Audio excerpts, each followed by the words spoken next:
Tanto é que hoje nós vamos falar da segunda parte, né? Hoje nós estamos entrando na segunda parte do minicurso. Eu espero que aqueles que estejam aqui tenham assistido, né, o vídeo com a aula que eu ministrei ontem, com a primeira parte desse minicurso sobre a importância da redação científica, da importância da escrita científica, a importância da publicação dos artigos e a escrita científica. E aí hoje eu vou partir aqui do terceiro ponto. Nós temos basicamente 6 pontos. Os 3 primeiros foram ministrados 2 dias atrás, na terça-feira, e hoje eu vou falar dos outros 3 pontos. E esses 3 pontos eu vou começar aqui com um aspecto geral de um artigo científico, que é o terceiro ponto. Ontem eu ainda informei no início da apresentação que esses cursos de redação científica, eles são cursos relativamente extensos, né? De 20 horas, 30 horas, dependendo do que você quer ver dentro de um curso de redação científica. No mínimo, 20 horas a gente consegue, por exemplo, falar de todas as partes de um artigo científico, exemplificando, mostrando como começar cada parte do artigo, né? Dando dicas, mostrando exemplos de diferentes formas para você conseguir construir um artigo científico de A a Z. Um dia desse eu estava fazendo uma reflexão. Eu já estou estudando esse tema há praticamente uns 10 anos, e eu cheguei à conclusão que não é fácil, né? Se você não tiver junto com o seu orientador, principalmente quem está começando, quem está na pós-graduação, está começando a escrever o artigo, se não tiver uma orientação assim correta para a escrita do artigo, vai ter mais problemas, né? Então o professor também ele pode, né, ter um pouquinho mais de paciência para dar algumas dicas para o seu próprio aluno, para o seu orientado, e não tem que ter vergonha se não souber construir alguma sessão de uma maneira muito plena, né? Porque é difícil. E geralmente a gente não tem esses cursos na pós-graduação. Eu não tive, eu fiz a pós-graduação num curso nota 6 na CAPES, que é considerado no Brasil como um curso de excelência, programa de pós-graduação de excelência, e a gente não tinha essas aulas, essas dicas, esses toques. E aí o professor chegava, olha, escreva o seu artigo, você já tem resultados, lê o artigo aqui, lê ali, constrói alguma coisa, aí vem aqueles Frankensteinzinhos, né? Mas é porque o aluno não sabe, assim como nós no início não sabemos também. Então, o que eu vou fazer aqui? Eu vou mostrar um aspecto muito geral nessa terceira parte de um artigo científico e dar algumas visões gerais de cada parte do artigo para a gente conseguir passar para outros tópicos que eu acredito que sejam bastante importantes dentro desse mini curso. Lembrando que a minha ideia aqui é fazer essa garotada aí que está na graduação e na pós-graduação, que tem interesse em seguir na carreira científica, né, que veja que a publicação científica é um passo extremamente importante na sua carreira profissional. E não é simplesmente um artigo por um artigo. Você está construindo uma carreira, e uma carreira sólida vem muito das publicações científicas que você faz ao longo do percurso aí do seu mestrado, do seu doutorado, inclusive quando nós somos professores em início de carreira. Tá? Então, eu trago aqui, primeiramente, eu gostaria de falar que está tendo uma obra aqui em cima e aqui embaixo do meu apartamento, e se começar a fazer um barulho, a gente dá uma pausazinha, porque esse barulho ele tem escala finita de tempo. Tá? Então, e também é uma apresentação bem informal, ok? No momento que vocês quiserem fazer uma pergunta para mim, podem fazer a pergunta. Se eu souber responder, vai ser um prazer poder tirar essa dúvida de vocês. Tá? Mas o que eu estou trazendo aqui é um exemplo de um artigo científico publicado na Geophysical Research Letters. É uma revista da minha área é a geofísica, a meteorologia fica dentro da área da geofísica. Esse é um artigo, na verdade, um periódico, Geophysical Research Letters, com um fator de impacto relativamente alto para a minha área. E publicações dentro desse periódico são publicações assim, que fazem grande diferença no avanço do conhecimento científico. Então, para quem está vendo pela primeira vez, ainda vai escrever um artigo, né? Eu mostrei a estrutura dos artigos ontem, é bem interessante ver essa parte da estrutura dos artigos, porque de periódico para periódico isso muda, mas eu trago aqui uma publicação curta, ok? E aí, o que tem nesse paper? Vamos chamar assim, paper porque já foi publicado. A gente vai ter um título, ok? Vai ter um resumo, isso aqui é a área do resumo. A gente vai ter uma introdução, uma seção de dados e metodologia, ou materiais e métodos, ou simplesmente métodos. A gente tem uma seção de resultados, tem uma seção de discussão e conclusões, como eu mostrei ontem para vocês, tem várias formas, tem várias estruturas, né? Você pode ter os resultados separados das discussões, ou você pode ter junto, você pode ter uma sessão de conclusão separada de todo mundo. Nesse caso aqui, a gente tem uma sessão de discussão e conclusão. E aqui, desculpem que ele ficou meio borrado, não sei porquê, a gente vai ter uma área de agradecimentos e uma outra área de referências. Como eu falei anteriormente, né, na aula passada, o InRed, né, que é uma formatação para a escrita de manuscritos científicos, que significa Introduction, Methodology, Results and Discussion, é a estrutura que a grande maioria das áreas do conhecimento utilizam para comunicar os seus achados científicos. Tá? E isso vai das áreas de ciências biológicas, médicas, engenharias, meteorologia, inclusive as ciências sociais. Um dia desse eu peguei um artigo da área de ciências sociais publicados num periódico dentro do grupo ali da Elsevier, da Scopus, e aí eu fiquei encantado quando eu vi as sessões ali de resumo, de introdução, tá? de métodos, okay? De resultados, de discussões e conclusão. Então, essa estrutura é a utilizada na maioria das áreas do conhecimento. E o que a gente vai fazer agora? Eu vou dar uma passada breve sobre cada seção que a gente encontra dentro de um artigo científico. Vou começar pela introdução. Aqui pouquíssimas pessoas dão bola.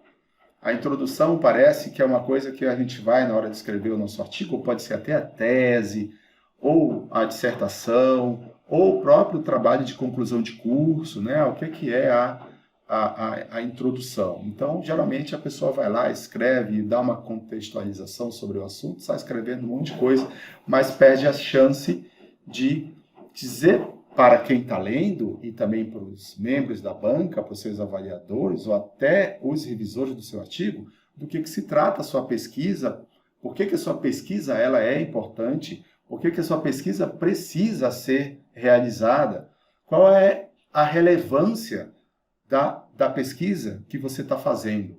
Tá? Então, basicamente, a introdução é do que se trata a pesquisa. E quais são os elementos básicos que a gente deve encontrar numa introdução? Eu já li dezenas de artigos, não só da minha área, de outras áreas também, e existe um padrão muito bem definido de elementos que aparecem dentro de uma sessão de introdução. E a gente deve se atentar a esses elementos, até na hora da gente construir o nosso artigo, porque a construção do artigo, ela leva tempo. Então, em algum momento você vai ter que começar a escrever o seu artigo, ou a sua tese, sua dissertação, seu TCC, e aí com alguns elementos na cabeça você já consegue ter uma direção para a escrita da introdução. Pode ser que na primeira versão que você escreva não esteja perfeito, e nem vai estar. Né? A ideia dos outros autores colaborarem com o que você está fazendo, sobretudo seu orientador, co-orientador, é a de que haja uma certa ajuda, tá certo? Para que o texto final fique muito bom. Mas a responsabilidade da escrita do artigo é de quem está fazendo a pesquisa. Então, pulando essas ressalvas, esses pontos, o que é interessante de se encontrar dentro de uma sessão de introdução, independentemente de área. Tá? Uma contextualização sobre o tema, ok? O que se conhece sobre esse tema, a necessidade e importância da pesquisa e o objetivo da pesquisa. Então, por exemplo, eu trabalho na área de mudanças climáticas antrópicas, ou seja, como o clima está mudando em função de ações humanas. Eu uso modelos matemáticos e físicos baseados em equações primitivas, fundamentadas em leis de conservação de massa, momento e energia, mas o meu assunto, o meu tema de pesquisa é, por exemplo, como o desmatamento ele muda o clima na região amazônica. Então, se eu vou escrever um paper sobre essa temática, eu tenho que fazer uma contextualização sobre esse tema. Tenho que falar um pouco sobre a Amazônia e falar um pouco sobre o clima da Amazônia, por exemplo. O problema que eu vejo muitas vezes algumas pessoas fazendo é que elas contextualizam demais, usam a introdução praticamente toda para contextualizar o tema. E daí elas perdem a oportunidade de fazer o quê? De mostrar alguns outros artigos científicos para dizer o que foi feito sobre esse tema.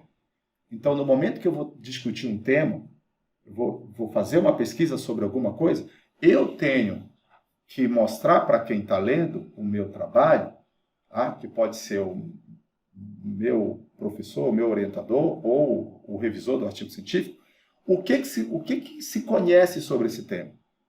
O que já foi feito sobre esse tema? O que se está fazendo sobre esse tema? E o que eu vou fazer agora? Então, eu contextualizo o que eu vou fazer em função do que foi feito. E aí, eu tenho que dizer, tenho que mostrar qual é a necessidade e a importância dessa pesquisa. Não basta eu dizer, olha, essa pesquisa é necessária. Essa pesquisa é importante. E eu vou lá e coloco meus objetivos. Não, eu tenho que dizer por que é necessário e por que é importante. Aí, eu já estou dizendo para quem está lendo qual é a importância do meu trabalho, o que eu vou fazer e como o que eu vou fazer ele está contextualizado com o que já foi feito, né? E o que está se fazendo. Então, a introdução ela é uma das seções do artigo mais importantes que tem, tá certo? E que poucas pessoas dão bola. Só que a partir do momento que você conhece esses elementos, você já vai ser um pouco mais crítico, não só com você na hora de escrever, mas com você também na hora de ler algum outro artigo que você pega para ler, por exemplo, que saiu numa revista científica. Tá? Então, basicamente, a introdução ela vem com essa, aqui como eu chamei aqui, né? Você tem que dizer do que se trata a pesquisa. Alguém que lê a sua introdução, ela tem que saber, olha, o que trata a pesquisa do aluno X ou do professor Y. Tá? E, dentro disso, saber qual é a relevância dessa pesquisa. Tá? Aí, basicamente, a gente escreve uma introdução muito bem escrita, muito bem clara, e a parte da narrativa, isso serve para um outro curso. Tá? A gente só consegue ver como fazer isso, como escrever isso, numa outra abordagem, num outro curso. Tá? Então, e a parte de materiais e métodos? O que o pessoal coloca na linha de materiais e métodos? É como essa pesquisa ela foi realizada.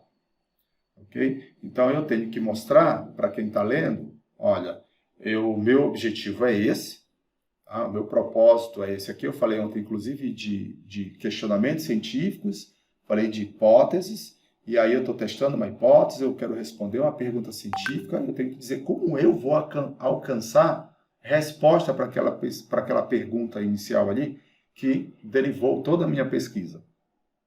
Tá? Então, o que eu vou fazer em relação a métodos para eu produzir as minhas evidências para conseguir responder o questionamento científico? Então, dentro da parte de dados e metodologias é como a pesquisa foi realizada. Então, aqui eu não sei muito bem como é a área de vocês, dentro da matemática, assim, da matemática pura, tá? Mas dentro dessas outras ciências que eu falei, da grande maioria, o que a gente informa dentro de uma sessão de metodologia. Por exemplo, detalhes sobre os materiais e métodos, que é o procedimento que foi utilizado, por exemplo, para produzir os resultados, ou para detectar esses resultados. A forma de análise desses resultados, ou seja, a partir do momento que eu tiver todos esses dados eu posso conseguir, por exemplo, ou eu posso registrar. Coloco um equipamento, por exemplo, no meu caso, né? Muitas vezes a gente coloca um equipamento lá no meio da floresta, como tem essa torre alta ali, no meio da Amazônia, para para registrar como a floresta está conectada com a atmosfera e a biosfera. Então, a gente registra essas informações para depois a gente pegar esses dados, colocar no formato gráfico, no formato de imagens e começar a se debruçar sobre esses dados para entender o que estão por trás desses dados. E aí a forma de análise vem, olha, o que é que eu vou fazer com esses meus dados? Como é que eu vou fazer essa análise dos resultados que eu tenho? E depois, uma das coisas mais importantes que tem, e aí independe de área do conhecimento, que é o método que você está utilizando, ele tem que ser um método aceito na ciência. Tá? E o que é um método aceito na ciência? Então, vamos imaginar que você está fazendo uma revisão de literatura sobre a temática que você vai abordar aí no seu mestrado ou no seu doutorado, por exemplo, e você está lendo artigos. E a recomendação é sempre de ler artigos que saem em boas revistas. Boas revistas são aquelas revistas que têm fator de impacto, como eu comentei ontem, ou o CS, que é o CIT Score. Tá? Revistas que têm fator de impacto ou CIT Score são revistas que têm um processo, que eu inclusive vou mostrar para vocês aqui na frente, sério de revisão por pares. Ou seja, você manda o seu artigo, um pesquisador especialista na área, que provavelmente sabe mais do que você, a não ser que você seja ponta aí na ciência sobre o tema que você está trabalhando, e vai poder identificar alguma coisa no seu estudo que talvez você não tenha percebido. Mas, enfim, você está estudando, você está lendo esses artigos, então é muito comum você encontrar os métodos, por exemplo, de solução de um problema. Tá? Então, costumam resolver esse problema por meio desse método. Então, você está lendo vários artigos e você está vendo os métodos que estão sendo utilizados para a resolução de um determinado problema. Tá? Então, esses métodos são métodos aceitos pela ciência porque passaram por um processo rigoroso de revisão por pares e foram publicados. Tá? Então, teoricamente, são métodos muito bons, aceitáveis, e a partir do momento, com o passar do tempo, esses métodos vão ficando cada vez melhores, ficando cada vez mais apurados, vão ficando cada vez mais detalhados e corrigindo algumas falhas em métodos mais antigos. Então, quando você vai propor um método para resolver algum problema, seja uma questão científica, ou uma questão teórica, ou uma questão prática, esse método tem que ser um método que já foi publicado em algum lugar. Tá? Então, na hora que um revisor pega o seu trabalho para fazer a parte da revisão, ou um membro da banca vai pegar ali a sua proposta de dissertação, proposta de tese, ele vai ver se seu método ali ele é um método conhecido. Então, muita gente falha porque escolhe um método que não é ainda bem aceito na ciência. Isso daí é um problema sério, porque é o método que vai te levar para a produção de resultados. Né?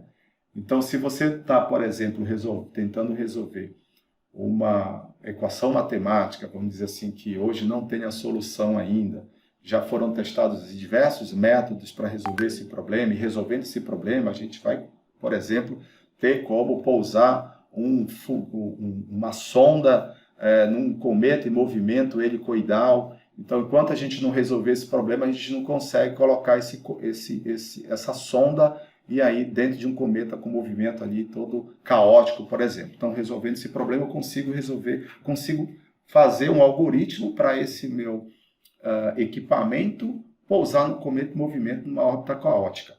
Então, olha lá. Então, o que estão usando de métodos para a tentativa de solução desse problema? São N métodos. Mas eu vou propor um método aí que eu vou juntar 2 métodos e daí eu vou chegar nessa solução. Uma solução, pelo menos uma solução aproximada, ou uma solução analítica, uma solução numérica, enfim. Então, o método é extremamente importante, tá? Porque ele vai te produzir esses resultados mais confiáveis. Na parte dos resultados, é a hora em que você, com a aplicação do método, está produzindo os resultados. Tá? Então, o que as suas evidências estão mostrando? Em termos conceituais, a sessão de resultados é uma sessão onde você apresenta os seus resultados.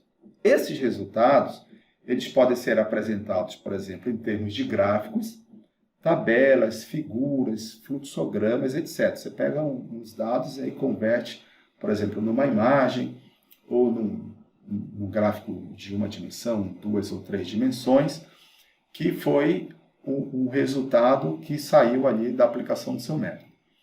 Então, o que acontece? Dentro dessa sessão, quando você isola a sessão de resultados, quando ela é separada, resultados e discussões, por exemplo, a gente apenas apresenta esses resultados. Nós apresentamos as evidências, tá, de uma forma lógica, coerente, objetiva, clara e concisa. Na redação científica, a gente não tem espaço para escrever longas frases. Você tem que ser muito direto, usar a voz passiva na maioria das vezes. Tá? No português, a gente costuma escrever muito, né? E no gênero literário científico, essa escrita ela é mais direta. Tá? Ainda está no inglês ainda, né? O inglês é mais direto ainda. Então, a parte da narrativa, ela tem que ser muito lógica também. Tá? Então, mas resumidamente, a sessão de resultados é onde você apresenta os seus resultados, você descreve esses resultados. Algumas vezes a gente faz até uma comparação com outros artigos para dizer, olha, o nosso resultado está batendo com a literatura. Então, de acordo com alguns autores, esses resultados foram, por exemplo, também observados. Tá? E aí, o que a gente faz também? Essa sessão de resultados não é uma sessão onde você explica.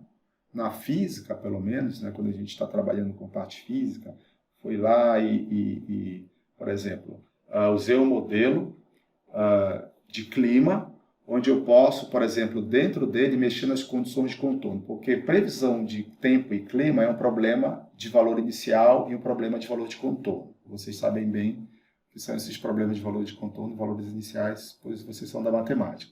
Então, a previsão de tempo é um problema de condição inicial. A previsão de clima é mais um problema de condição de contorno. Então, quando eu estou utilizando o modelo de clima e eu mexo no contorno, o que é o meu contorno? Pode ser a topografia, pode ser a floresta. Então, eu vou lá e tiro toda a floresta, substituo a floresta por uma área ali de pastagem, por exemplo, e vejo o que acontece com a temperatura. Então, quando eu monto um gráfico baseado na saída desse modelo, onde o desmatamento está me mostrando que a temperatura está aumentando, então quando eu desmato, a temperatura aumenta, a temperatura do ar, e a precipitação diminui. Eu sei a explicação para isso, a explicação física. Eu sei porque a temperatura aumentou e eu sei porque a chuva diminuiu. Só que na sessão de resultados, eu não vou explicar isso. Eu vou simplesmente apresentar. Tá? E aqui nessa sessão de resultados também, o que poucos dizem para a gente, é que a gente já precisa tirar algumas conclusões preliminares do que a gente está vendo nas nossas figuras. Mas isso daí eu posso comentar com vocês depois. Até porque você vai para uma sessão de discussão e na sessão de discussão você precisa discutir algo. Por exemplo, quando eu vou discutir alguma coisa, eu tenho que ter um ponto de discussão. Eu posso chegar aqui e dizer assim, ó, eu quero uma redação de cada um sobre o aborto. Então, algumas pessoas podem ser a favor do aborto, outras pessoas podem ser contra o aborto. Cada uma vai ter um ponto para explicar por que é a favor, por que é contra. Então, quando você lê a redação de quem é a favor, ela vai colocar todas as razões por que ela é a favor, para no final ela concluir, olha, o aborto é uma coisa importante, por exemplo, para quem acha que o aborto é uma coisa que seja, por exemplo, boa. Quem for fazer a redação que é contra o aborto, vai colocar todos os pontos lá para mostrar no final, para concluir que o aborto não é uma coisa boa. Então vejam que você, quando vai fazer uma discussão, tem que ter um ponto de discussão. No caso da discussão de um artigo científico, você tem que você tem que discutir o que você vai concluir. Então, se eu vou concluir, por exemplo, que desmatar muda o clima da Amazônia, eu vou ter que colocar todos os aspectos ali que os meus resultados me mostraram, para no final eu dizer, olha, o desmatar muda o clima da Amazônia. Como é que eu sei disso? Porque eu vi que várias variáveis meteorológicas foram completamente alteradas, com significância estatística, inclusive, tá? Que é uma forma, significância estatística, para quem é da estatística, né? É uma forma da gente, por exemplo, descartar a hipótese zero. Então, eu preciso de um ponto de discussão na minha sessão de discussão. E eu preciso, como eu coloquei aqui, né, o que significam os resultados e o que se conclui a partir deles. Né? Então, eu já tiro uma conclusão ainda na sessão de resultados. Eu já tiro a minha conclusão. Só não coloco conclusão na sessão de resultados. Mas eu vou colocar lá na sessão de discussão e conclusão, como esse paper colocou aqui. Você pode criar lá, olha, uma sessão de discussão e conclusão. O que você vai discutir? Qual é o seu ponto de discussão? É a conclusão. De onde você tirou essa conclusão? Lá dos seus resultados. Ok? Lá dos seus resultados que você tirou essa conclusão. Então, você vai o quê? Você vai pontuar, né? Você vai trazer os elementos que vão corroborar a sua conclusão. E aí tem vários outros passos que a gente pode fazer aí dentro, que é como, por exemplo, já falei até, né, explicar e interpretar os resultados e argumentar a favor da conclusão. Tipo lá o lance, sou a favor do aborto ou não, sou contra o aborto. Mas quais são os argumentos que eu estou utilizando para dizer que eu sou a favor ou que eu sou contra? Então, quais são os argumentos que eu vou utilizar para afirmar que desmatar muda o clima da Amazônia? Tudo isso veio a partir da minha sessão de resultados. Tá? E daí, no final, eu apresento a conclusão. Ok? Então, aqui nessa sessão ficaria assim. E aí, eu vou passar aqui para o quarto ponto da apresentação, tá? Que é sobre submissão. Ok? A submissão é só o primeiro passo para a ascensão na carreira. Se alguém tiver alguma pergunta sobre o que eu falei anteriormente, por favor, pode fazer ou deixar ali para o final. Eu vou tentar terminar pelo menos uns 15 minutos antes para a gente poder conversar aí se alguém tiver alguma pergunta. Então, como está aqui, né? A submissão é só o primeiro passo para a ascensão na carreira. Por que eu estou dizendo isso? Então, você está aí no mestrado, ou você está na graduação, né, e quer se formar para entrar aí no mestrado, e o pessoal que está no mestrado quer também fazer uma boa dissertação, para depois seguir carreira no doutorado.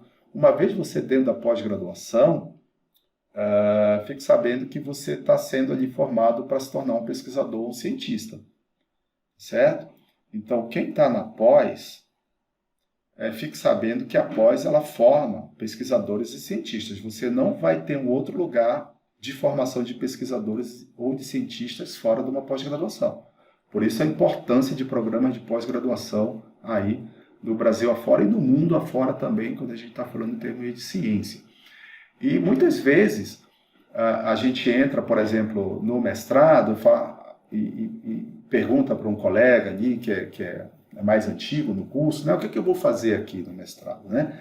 Você vai fazer 1 ano de disciplinas, depois você tem 3 meses ali para preparar uma proposta, daí você vai defender essa proposta, depois você faz sua pesquisa.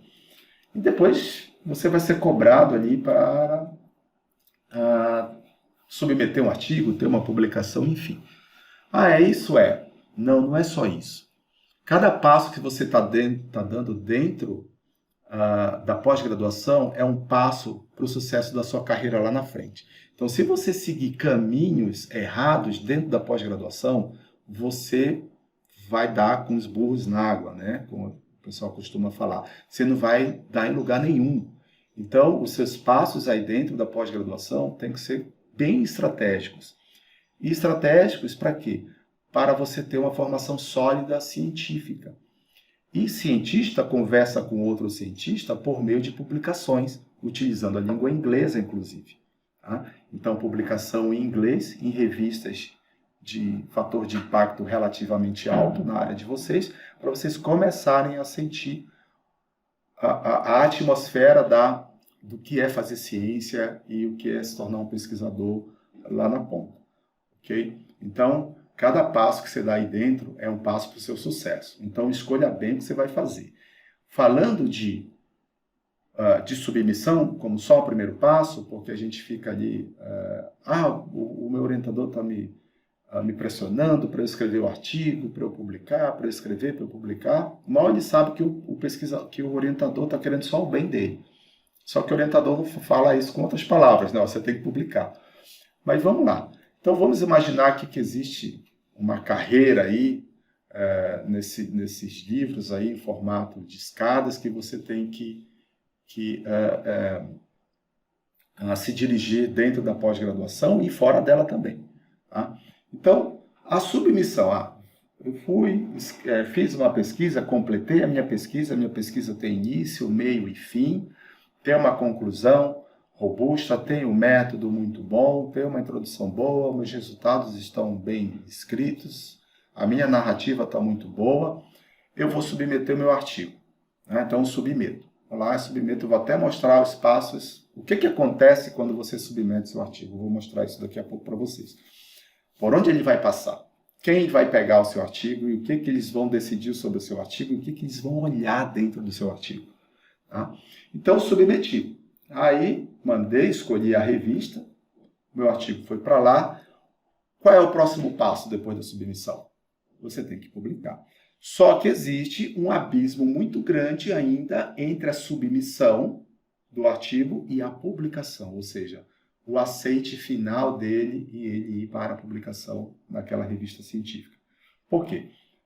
Porque você vai ver ainda esses passos que vão acontecer, mas basicamente você vai passar por um processo de avaliação por pares. Especialistas vão pegar o seu artigo, vão ler e vão fazer uma análise extremamente crítica. Tá? E isso vai acontecer ao longo de toda a sua vida. Tá? Eu já estou aqui com meus praticamente 50 anos, há mais de 2 décadas dentro da academia, e hoje eu recebi uma decisão do editor sobre um artigo que a gente submeteu, eu e minha aluna de doutorado, que veio com major revisions, né? Que ele veio com várias coisas ainda para serem alteradas. Foi aceito, mas tem que mexer muita coisa. Porque é um processo que não é submeter e ele vai ser automaticamente publicado. Então você tem que submeter, vai ter alguns processos que eu vou mostrar para vocês depois, o que vai acontecer, e aí você tem que publicar. Depois da publicação, vem mais uma coisa que vai te ajudar, dependendo da publicação que você faz. Você tem que publicar, e essa sua publicação, ela tem que avançar alguma coisa no conhecimento. Então, não sei se vocês já ouviram falar, olha, eu estou atuando na fronteira do conhecimento. Então, sobre a sua temática, sobre as pesquisas que você está fazendo com o seu orientador, ele deve saber isso bem melhor do que você, mas ele deve conhecer a fronteira do conhecimento sobre a especialidade dele. Ele sabe o que tem de mais novo ali. Ele pode ali estar atuando naquela fronteira ou tentando resolver um outro problema antigo que não teve solução ainda, que também é importante ser resolvido. Tá? Mas o importante é que quando você faz a sua pesquisa, você traga algum avanço no conhecimento, ou seja, trazer alguma coisa nova. Ontem eu falei sobre a importância da novidade nos artigos científicos. Se você não traz algo novo, você pode estar fazendo muita coisa do mesmo, do que já se conhece, só mudou o método, só mudou a região de estudo. Tá? Então, tem que ter muito cuidado com isso. Então, a gente tem que ter publicações que avancem, que ajudem a avançar no conhecimento. Porque quando há esse avanço no conhecimento, vai ter a aceitação desse seu artigo. Tá? Então, eu posso submeter um artigo, eu tenho artigos submetidos que não tem, por exemplo, 3, 4 citações. Então, será que esse artigo que eu submeti, ele de fato fez alguma diferença na ciência? Eu tenho outros artigos que quando eu publiquei, todo mundo que publicava depois de mim citava o meu artigo. Então, esse aí teve maior impacto. Tá? Então, a gente tem que estar muito atento ao que a gente está publicando. E ao que a gente está publicando vai depender muito da nossa escolha lá atrás, quando eu estou preparando um projeto de pesquisa. Muita gente ali falha no projeto de pesquisa. Você começou um projeto ruim, você vai chegar a resultados ruins. e você não vai conseguir publicar isso dentro de uma revista boa. Mas fazendo o oposto, tendo um projeto bom, tendo uma pergunta científica boa, tendo uma relevância no assunto que você está estudando ou vai pesquisar, muito provavelmente isso vai te levar para uma publicação, para um avanço no conhecimento, para uma aceitação também. Porque quando outras pessoas lerem o seu artigo, vão falar, nossa, a gente não sabia qual era o próximo passo a dar antes desse artigo ser publicado. Então, eu publiquei um artigo que eu dei um passo a mais no conhecimento que outras pessoas vão utilizar esse meu passo para ir mais longe do que eu fui. E aí você começa a ser citado, o seu índice H aumenta, tá? E esse índice H é mais uma dica para nós, professores e pesquisadores também, que é uma forma de... é o índice, né, como eu falei ontem, que ele associa a qualidade à quantidade. Então, você aumenta esse índice H à medida que você publica artigos importantes e começa a ter citações desses artigos. Então, vamos lá. Submissão, aí publicação, o avanço no conhecimento, a aceitação. O que pode vir além da aceitação? Né? Seu artigo já foi ali aceito pela comunidade científica, porque, veja bem, ele pode ter dois tipos de aceitação. Ele pode ter uma aceitação na publicação, porque 2 ou 3 pessoas só vão ler o seu artigo e vão julgar se ele é importante ou não. E aí, esse artigo é publicado. Só que depois que essas 3 pessoas viram, outras pessoas vão ler o seu artigo também. As outras pessoas podem não concordar com o seu artigo, podem não concordar com seus resultados, podem não concordar com suas conclusões, não vão te citar. Outras pessoas podem. Então, são vários outros cientistas que vão ler o seu artigo, e isso se você publicar o seu artigo numa revista que tem fator de impacto ou CIT Score. Senão, adeus. Você está publicando por publicar, você está enchendo seu currículo Lattes lá de publicações, mas que não estão, no final das contas, colaborando para o avanço do conhecimento, porque os cientistas leem artigos que têm fator de impacto e citam esses artigos. E aí, você pode ter uma aceitação muito boa. Eu vou dar só um exemplo aqui, para aproveitar esse lance da aceitação. Deixa eu ver uma coisa aqui. Vai combinar com a parte da respeitabilidade também, o lance da aceitação e da respeitabilidade. Ou seja, você publicou um artigo, o seu artigo começou a ser lido por algumas pessoas lá fora. Começaram a te citar, tá? E você já vai ganhar alguma respeitabilidade sobre isso. Tá? Por exemplo, alguém lá é especialista em polinômio de Legendre. Estou dando esse exemplo aqui porque eu conheci um professor que era especialista nessa área. E ele publicava muito nessa área. E aí o pessoal falava, olha, o professor tal, o cara é o especialista em polinômios de Legendre. Então, falava no polinômio de Legendre e já falava o nome desse professor, já convidava ele para palestra, já convidava ele para publicar um artigo numa revista X, YZ. Então, ele tinha ganho essa respeitabilidade. Né? Eu lembro de um artigo, foi uma vez só que aconteceu isso comigo, que eu publiquei um artigo sobre o primeiro furacão que apareceu na era de satélites aqui, no Atlântico Sul, na costa leste do Brasil, e apliquei o método para se separar as escalas de energia associadas, por exemplo, ao desenvolvimento desse furacão durante o ciclo de vida dele. Encontrei resultados bem interessantes. Quando eu publiquei esse artigo, teve um colega meu da Austrália, que estava fazendo pós-doutorado na Austrália, que trabalhava nessa área também, disse para mim que o chefe dele tinha lido meu artigo e tinha gostado muito e gostaria que eu fosse na Austrália.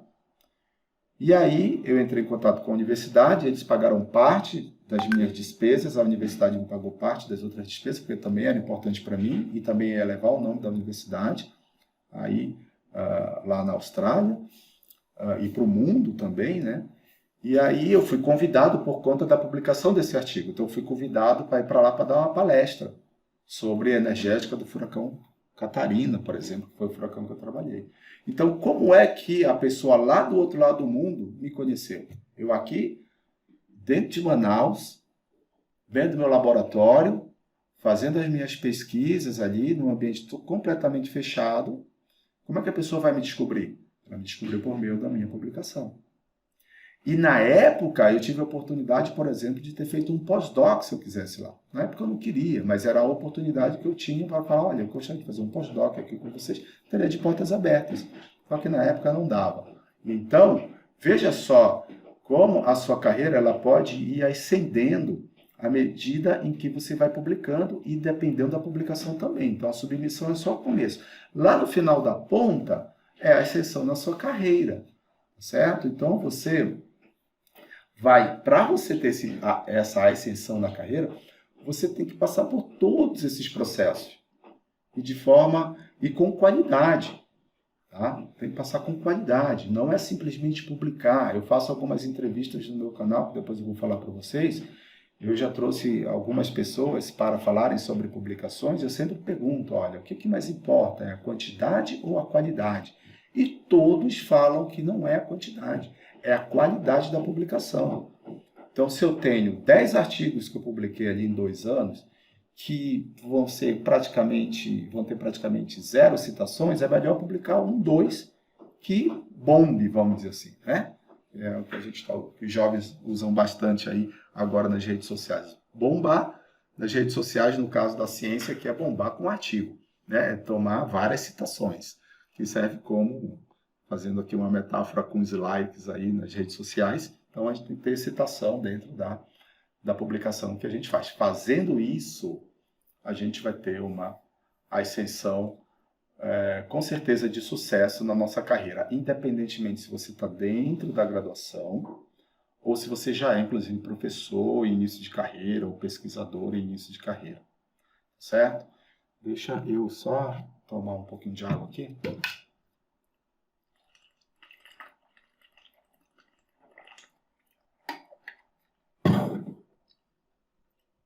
Ok.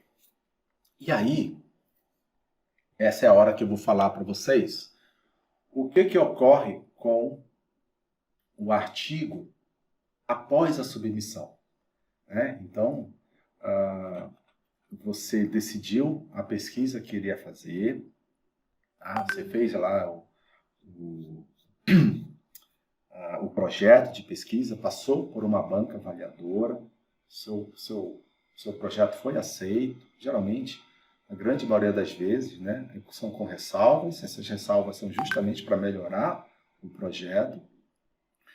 E aí você desenvolveu essa pesquisa, você escreveu o artigo ali junto com o seu orientador e co-orientador, né? Foi ali você escreveu primeiro a dissertação, né, depois a tese, depois foi tirando os artigos ali de dentro, teve um trabalho enorme.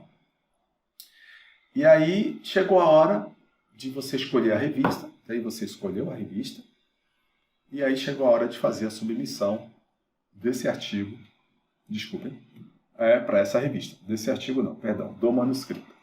Como eu falei ontem para vocês, tem uma diferença entre manuscrito e paper. Né? Manuscrito é quando ele está numa versão que não foi publicada, mas a gente costuma chamar tudo de artigo, porque está no formato de artigo.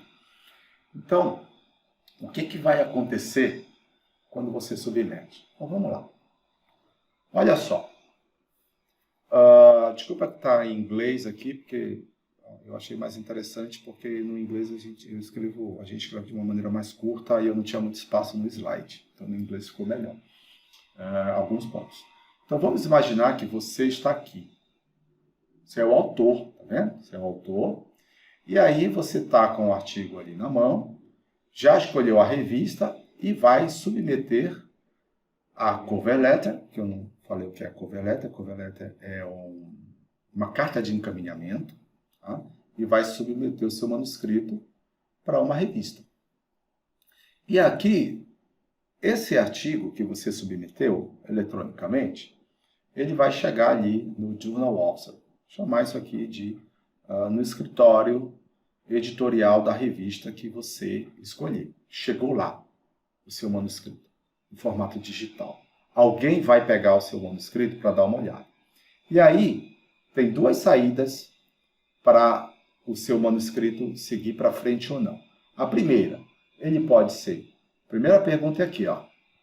Journals Guide Math, ou seja, o seu artigo que você submeteu, ele está dentro do formato, por exemplo, que a revista exige para a escrita dos artigos? Tá? Então, ela tem uma formatação ali, cada periódico tem uma estrutura de apresentação da sua pesquisa. Tá? Então, eles vão combinar para ver se o que você está submetendo está de acordo com o formato que eles exigem. Pode ser, inclusive, formatações simples, de espaçamento, de letras em itálico, ou letras em negrito. Então, toda aquela parte chata de formatação, alguém vai avaliar ou um sistema automático vai fazer essa avaliação. E aí, se ele não tiver dentro dessa formatação, dessas regras do jornal, em termos de formatação, de apresentação da pesquisa, o seu artigo é diretamente rejeitado. Você já recebe um e-mail de rejeição do seu artigo. Se ele recebeu um OK, que é um yes, o que acontece? O seu artigo ele vai para as mãos de um editor. Pode ser um editor-chefe, pode ser um editor associado. Então, é alguém que sabe muito sobre o seu tema de pesquisa. Sabe bastante. É um pesquisador ali de ponta de carreira, ok? Pode ser novo, pode ser um pouco mais velho, porque tem muita gente nova de nível excelente em termos de publicação e de conhecimento de um assunto. Então, se seu artigo, estamos aqui, vamos combinar que nós submetemos esse artigo para uma revista de qualidade. Tá? Então, o que o editor vai fazer? Ele vai pegar o seu manuscrito e ele vai avaliar os requisitos básicos do seu manuscrito. Quais são esses requisitos básicos? O primeiro dele é o escopo. Ele vai ver se o conteúdo do seu manuscrito está dentro do escopo da revista. Então, por exemplo, se eu trabalho na linha de modelagem numérica, eu tenho que enviar o meu artigo para uma revista que aceite trabalhos de modelagem numérica. Se eu mandar o meu trabalho, que é de modelagem numérica, para uma revista que ela trabalha, por exemplo, com só validação de modelos ou só a parte observacional, o meu artigo vai ser rejeitado. Ele não vai passar do editor, ele vai voltar para mim. Então, o editor vai olhar esses requisitos básicos. O primeiro é o escopo. O manuscrito está dentro do escopo da revista? Sim. Ok. Qual é o próximo passo? Ele vai olhar a qualidade. Tá? Teoricamente, ele precisa fazer isso. Então, ele vai olhar a qualidade da escrita, tá? Ele vai olhar a qualidade dos resultados, tá? Se os seus resultados são coerentes ou não. Okay? Ele vai olhar se a qualidade da ciência é alta também, ou seja, se você está utilizando métodos conhecidos, se o seu questionamento científico é um questionamento inédito, se o que você está trazendo como resultados e conclusões tem alguma novidade, e aí vem essa terceira parte de um requisito básico que o editor avalia no seu manuscrito. Tem novidade? O manuscrito está revelando alguma coisa nova? Tá? Que novidade ele está trazendo? Porque se ele estiver trazendo o mesmo do que a gente já conhece, olha, nessa revista aqui não. Muito obrigado pelo interesse na nossa revista, mas nós rejeitamos o seu artigo porque não tem uma novidade. Tá? Então você não está trazendo algo novo, então a gente até recomenda você submeter para alguma outra revista. Não passou nessa exigência básica aí do editor. E a quarta tudo bem, está dentro do escopo da revista. É um artigo que tem uma qualidade de escrita boa, tem ciência muito boa por trás. A gente sabe que isso é um pouco relativo, mas vamos seguir em frente. Tem novidade. Agora, essa novidade, ela é também relevante? Pode ser que eu encontre algo novo, mas que não vai ajudar em nada. Tá certo? Que não tem significância científica, não tem relevância. Agora não, olha, nós não sabíamos como solucionar essa equação aqui, que não tinha, por exemplo, solução. A gente não sabia fazer isso, mas saiu um paper novo, agora numa revista X, que mostrou para a gente como a gente pode, por exemplo, resolver esse problema, pelo menos dar a saída, já é uma luz ali no fim do túnel. Na verdade, é um holofote ali no fim do túnel. Ok? Então, olha, isso aqui vai ajudar muito a gente conseguir resolver essa equação. Tá certo? Então, ou seguindo o conhecimento ali para a descoberta de uma vacina nova, a doença, perdão, a cura de uma doença que a gente ainda não conhece. Então, além de ter novidade, ele é relevante. Aí, meu amigo, o que acontece? O editor vai, por exemplo, te dar um yes, como está aqui, se você atender aqueles requisitos básicos. Se não, ele vem e rejeita o seu artigo, o seu manuscrito, ou até recomenda, como eu falei antes, o seu manuscrito para uma outra revista. Tá? Mas uma vez que ele deu um sim, o que ele vai fazer? Ele vai atribuir revisores para o seu artigo científico. Tá? Ele vai chegar e vai dizer, olha,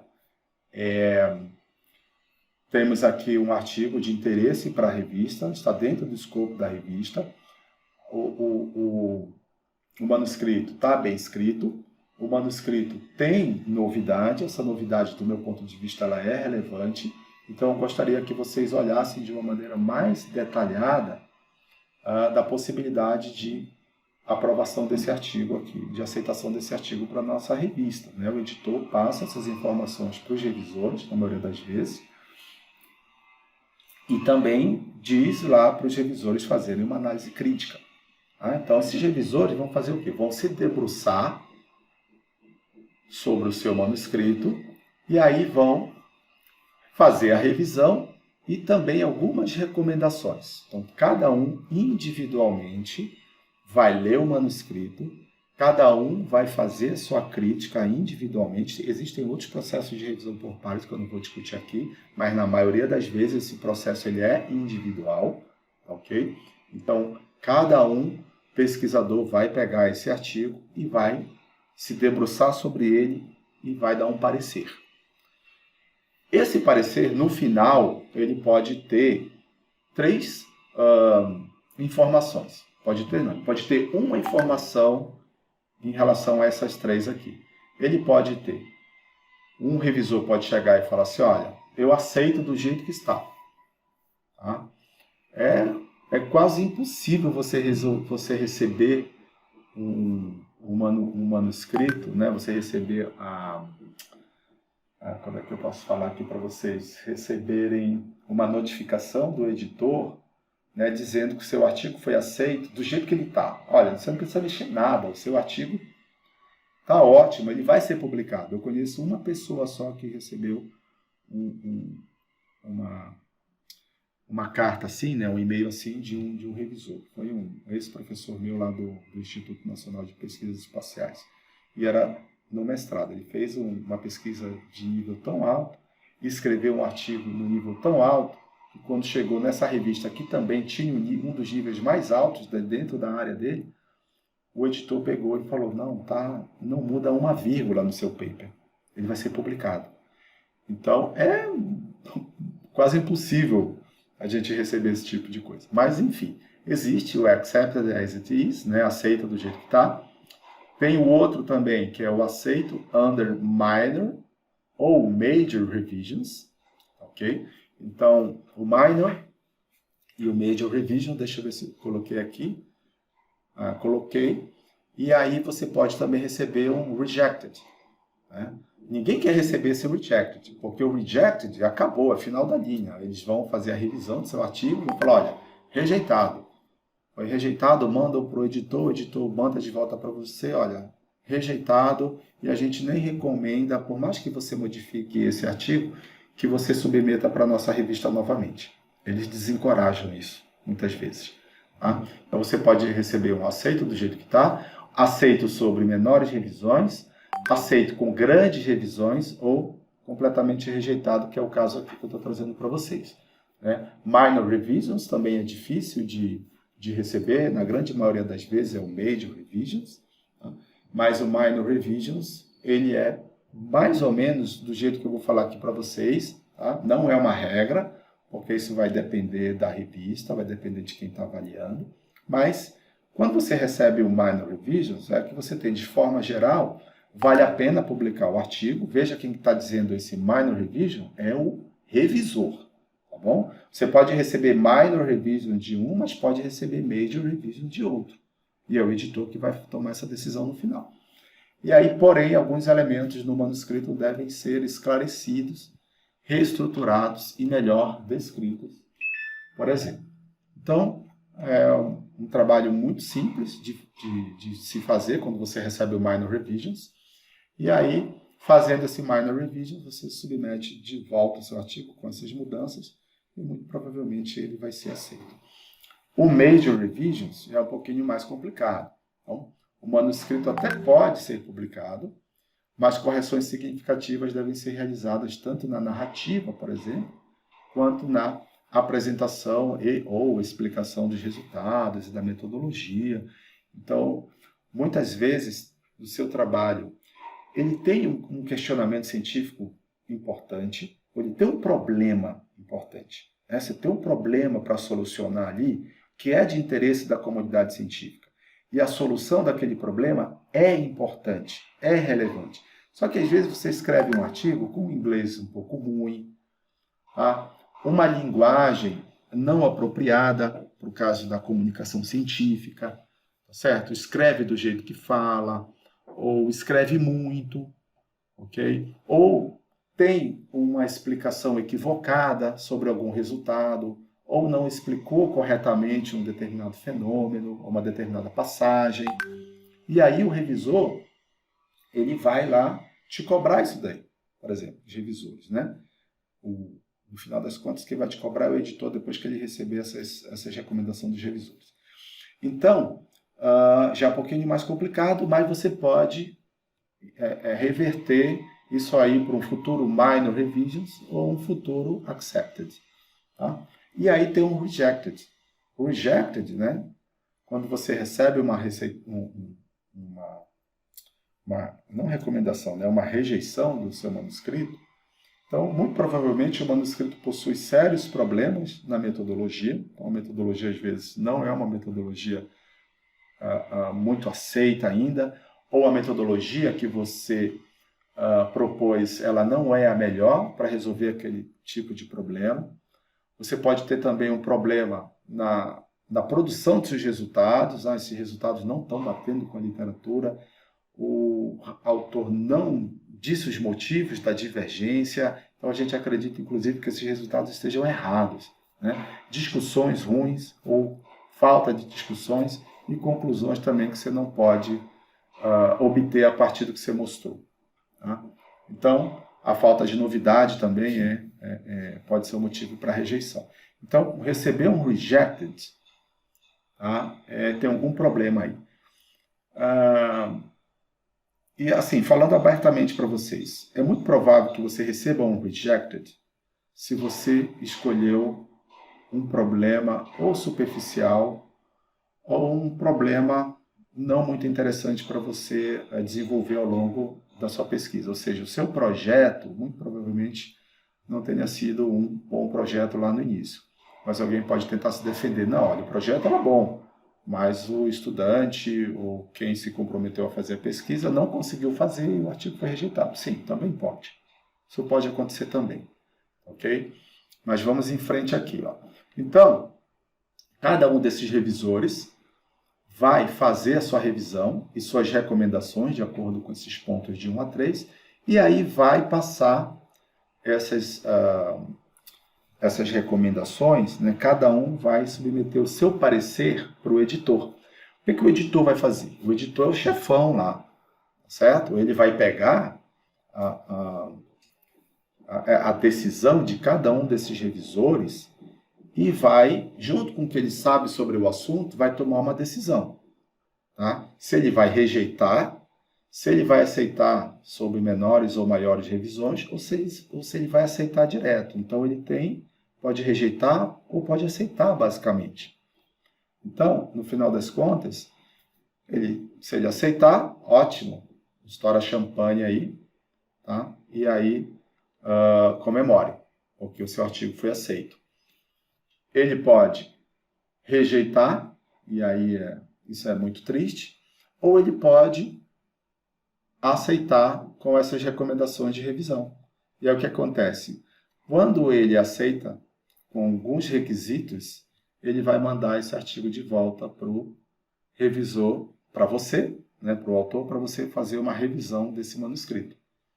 Então, esse caminho é o caminho básico que vai seguir o seu manuscrito quando você manda para uma revista séria.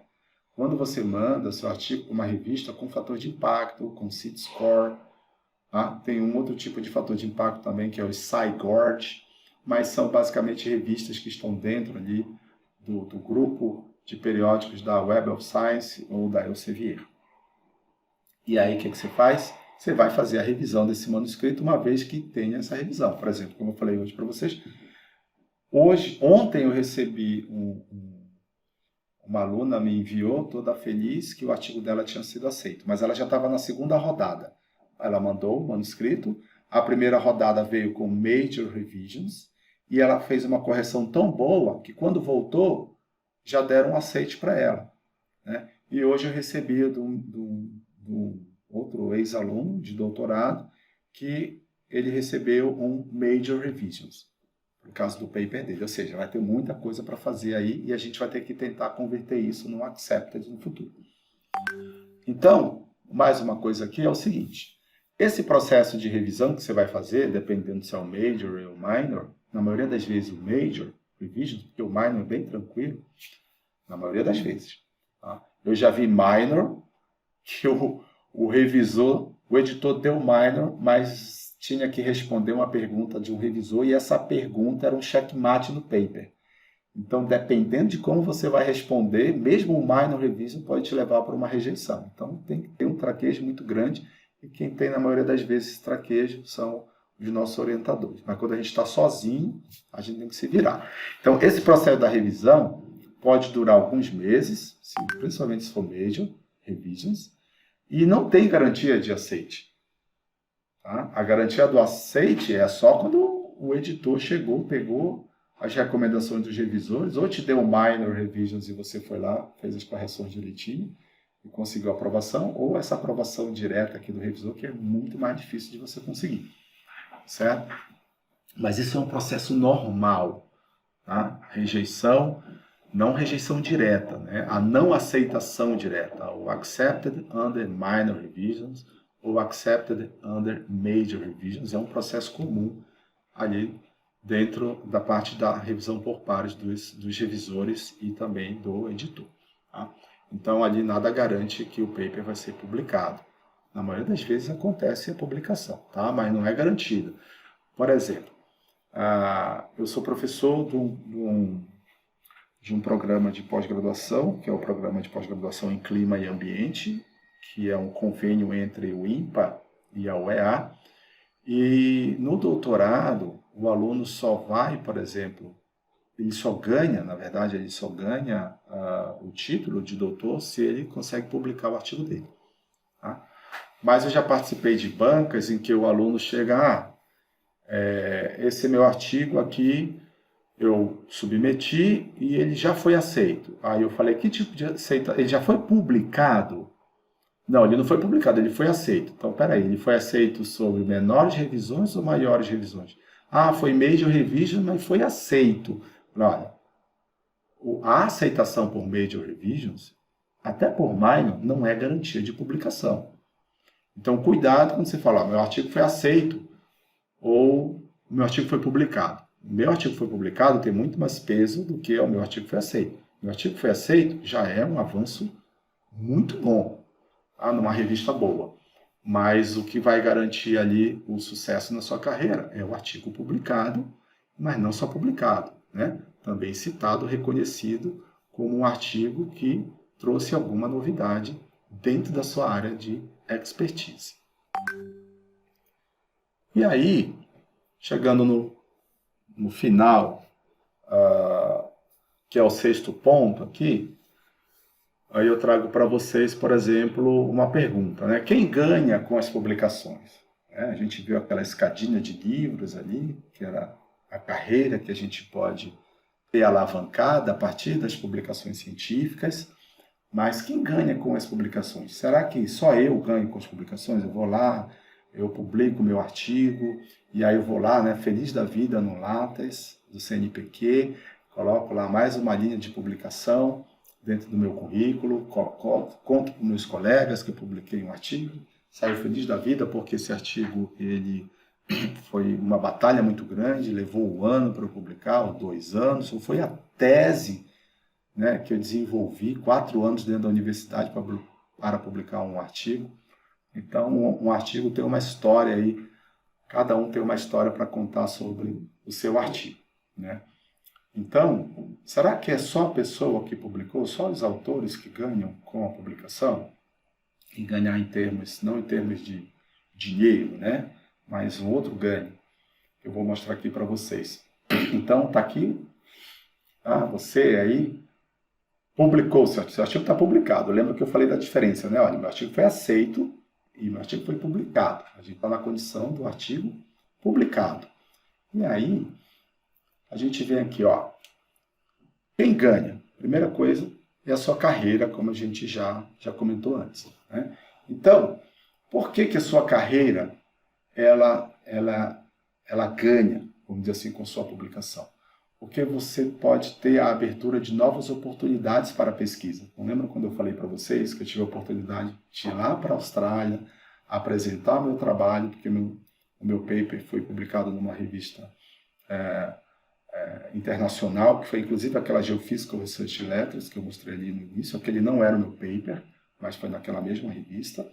E aí eu tive uma abertura de oportunidade ali, né? Como eu falei para vocês, eu poderia estar ali conversando com o pesquisador para fazer um pós-doc lá e, quem sabe, abrir uma linha de pesquisa junto com aqueles novos pesquisadores de lá da Austrália.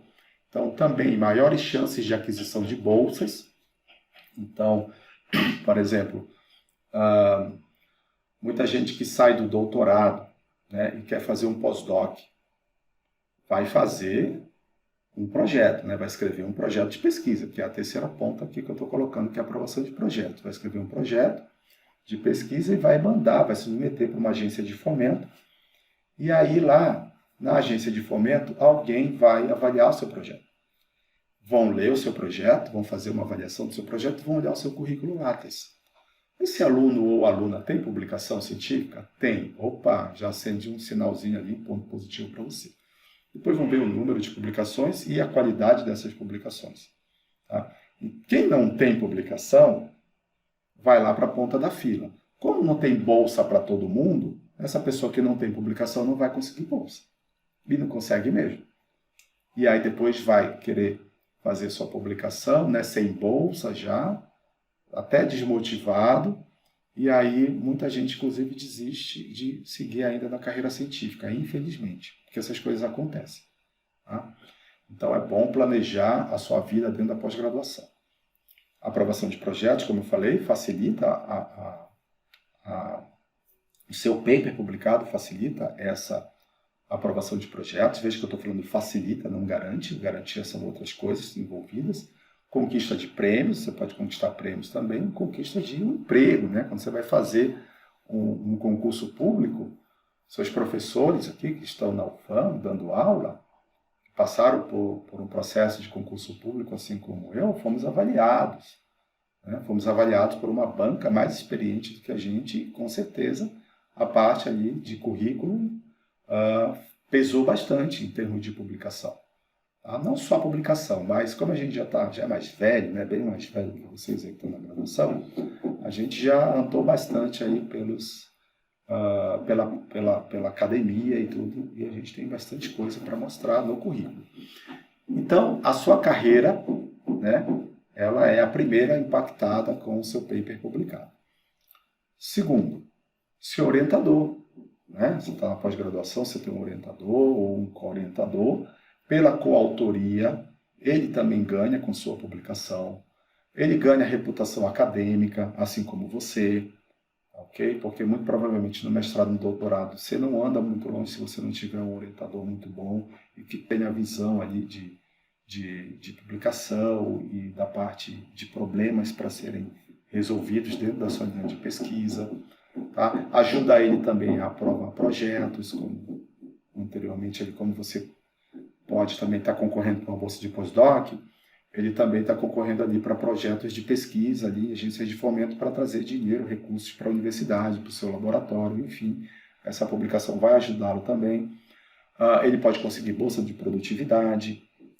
Existe uma bolsa de produtividade no CNPq, dependendo da sua taxa de publicação e número de publicações, você tem essa oportunidade de conseguir bolsas. E ele também vai ascender na carreira. Que a gente tem uma ascensão na carreira ali como professor doutor. Você sai de professor adjunto, vai para professor, chega até a professor associado, né? Professor titular, essas coisas. Então, essas publicações ajudam bastante também o seu orientador, além de você, o seu orientador. Quem ganha também? Sua instituição, a sua universidade, o seu programa de pós-graduação. Como é que você ajuda o seu programa de pós-graduação com publicações? Ele pode subir de nota no conceito da CAPES. Ele subindo de nota no conceito da CAPES, ele vai ter mais recurso financeiro, mais bolsas vão poder ser disponibilizadas para esse programa de pós-graduação, mais alunos vão poder ingressar no programa de pós-graduação, mais alunos ingressando, então a taxa de publicação pode aumentar, e aí você está nesse efeito cascata para elevar o seu nível da pós-graduação um pouco mais para o alto. Né? Crescimento em rankings da universidade. As universidades também são ranqueadas. Por que você acha que Harvard, Princeton,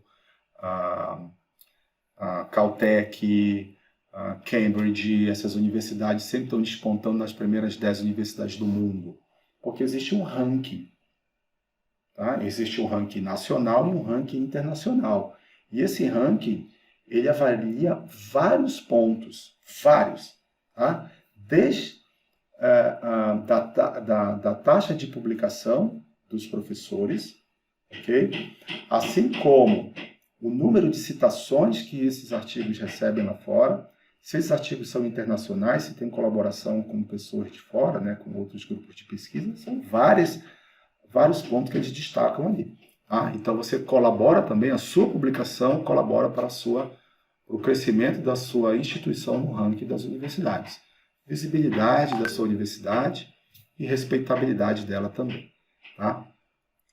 Eu sempre falo para os meus alunos, quando eu estou ministrando esse curso, né, lá na pós-graduação, eu falo, se você chegar lá na Nova Zelândia e perguntar dentro ali do mundo acadêmico, dentro de alguma universidade ou centro de pesquisa, se alguém conhece Harvard, todo mundo vai conhecer Harvard, né? Princeton, Cambridge, dessas universidades. Se você chegar lá e perguntar, alguém conhece a UEA? Ela vai falar, UEA? Não, não sei o que é UEA. A UEA é a Universidade do Estado do Amazonas. Por que não conhece? Porque está lá na ponta, no final do ranking. Ela não é uma universidade que tenha visibilidade. Tá bom? Então, essa visibilidade, a sua universidade ganha quando você publica. E não é só número. Publica papers com questões relevantes. Quarto, comunidade científica. Tem aumento da rede de conhecimentos e desdobramentos tecnológicos e de inovação. Então, a comunidade científica, com sua publicação, você está contribuindo para aquela rede de conhecimentos. A sociedade também ganha. A sociedade vai ganhar dependendo do que você está fazendo. Se tem uma aplicação direta, às vezes a gente faz ciência que tenha uma aplicação direta, outra, às vezes a gente faz ciência que não tem essa aplicação direta, mas ela está colaborando para um dia algo se tornar aplicável, como esse problema que eu coloquei aí, hipotético, né? Enquanto nós não resolvemos essa equação matemática, a gente não consegue colocar um equipamento, né? Um robô, por exemplo, pousar esse robô dentro de um cometa em movimento ali completamente aleatório. Então, na hora que eu resolver esse problema, eu vou dar um passo gigantesco para que as pessoas possam, por exemplo, atingir essa meta.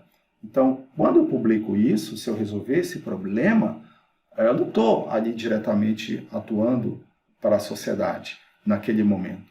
Só depois. Né? O Einstein, lá, quando publicou lá o paper da teoria da relatividade, ele não era nem citado. Muita gente nem conhecia, nem entendia o que ele tinha escrito no paper dele. Ok? Início ali do século XX. Só muito tempo depois que conseguiram entender e conseguiram fazer a aplicação do conhecimento da teoria da relatividade. E hoje a gente tem aí todo esse desdobramento tecnológico em função do paper que o Einstein publicou. Então tem esse retorno para a sociedade. Então, é isso. Eu agradeço mais uma vez a todos que fizeram esse convite para mim, tá? Especialmente o professor Alireza Rabi, tá certo? Eu espero que vocês tenham, de alguma maneira, gostado dessa apresentação e que o que eu falei aqui sirva para vocês, tenha contribuído de alguma maneira positiva para vocês, tá certo?